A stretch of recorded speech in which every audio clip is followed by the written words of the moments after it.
In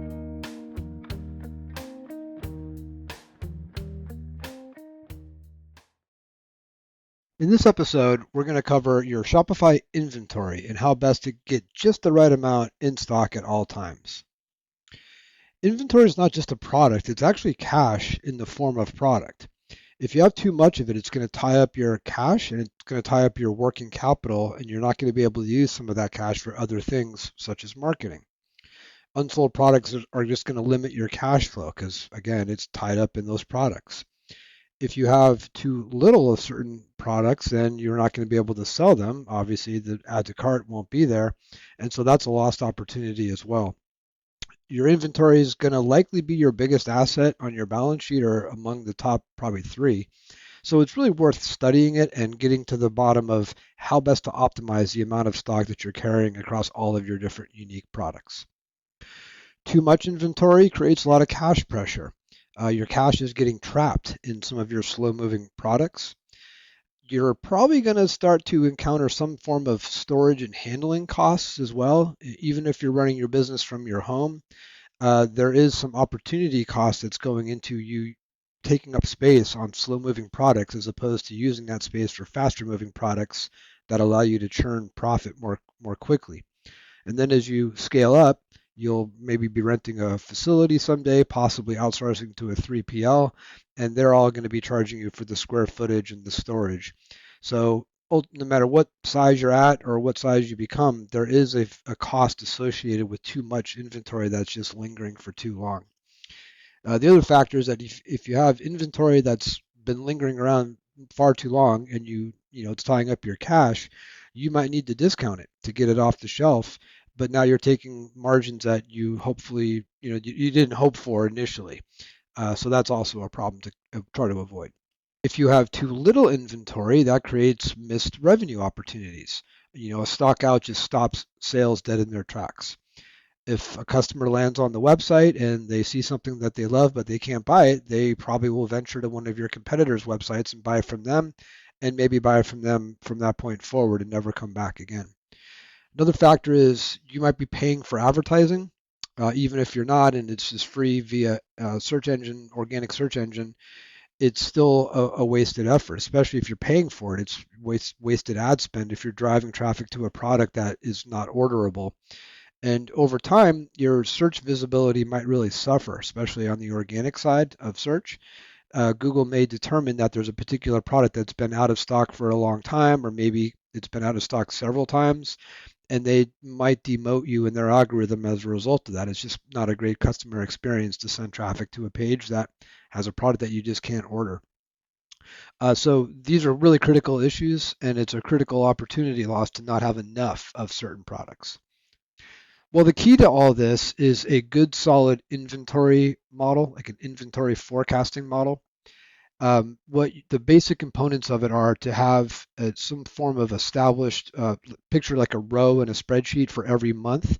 And in that row, it would show you the units that have sold for every single product that you carry.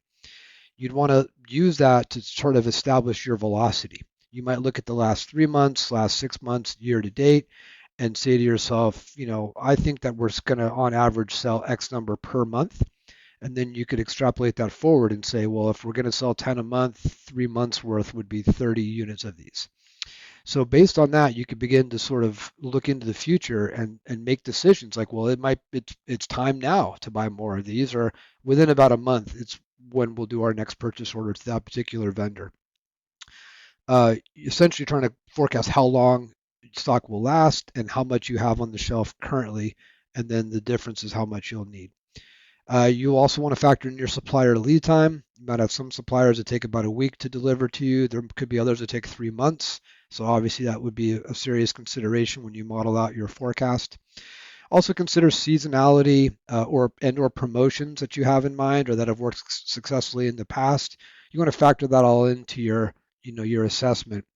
Ultimately, you're trying to kind of set a reorder point. For sure, a monthly velocity, like in units, how much do you think you'll sell per product per month? And then you could build a kind of a reorder point for that. When that number gets to whatever you determine, then let's make that turn red, and then that means it's time for you to get a purchase order together and move forward.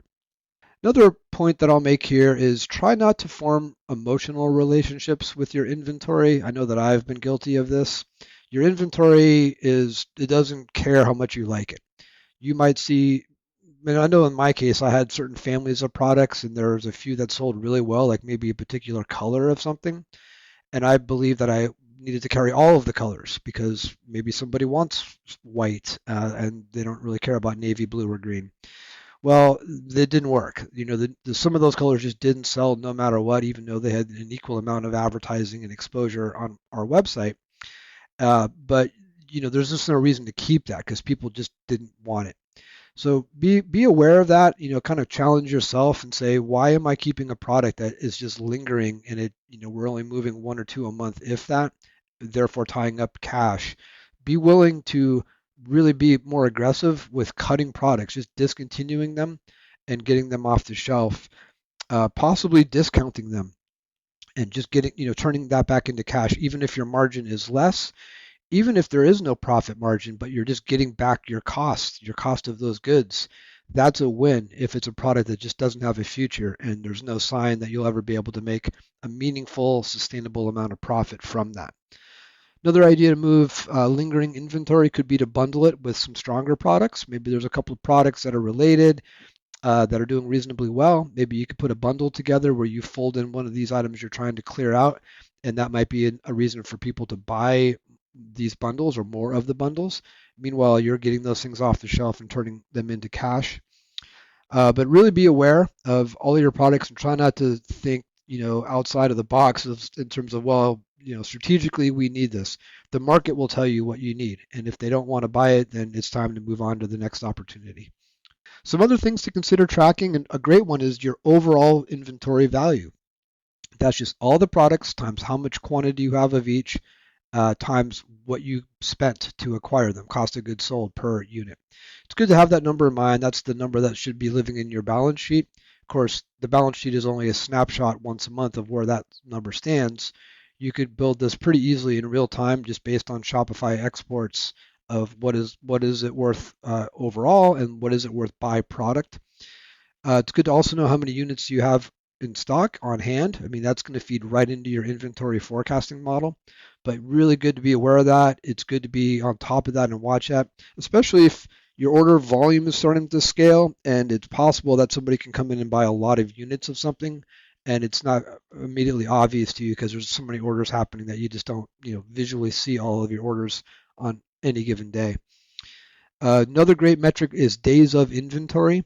So if you know how much you have on the shelf, and if you've already estimated how much you're going to be selling per month, you could use those to decide or to sort of make a visual of how many days do you have left of that particular item. You could even do a validation on your spreadsheet that turns the cell red when it's becoming dangerously low, below whatever threshold you determine for that. Really be all over stock out risks. Make sure that things that are getting, close, that you just avoid those for at all costs. I mean, running out of something is the biggest opportunity loss that you can have. And the other thing is just really have a good visual of your slow moving products.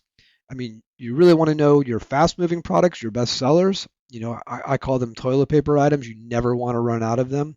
So if anything, overestimate how much to buy of your top selling star products, but also be very aware of your slow moving products.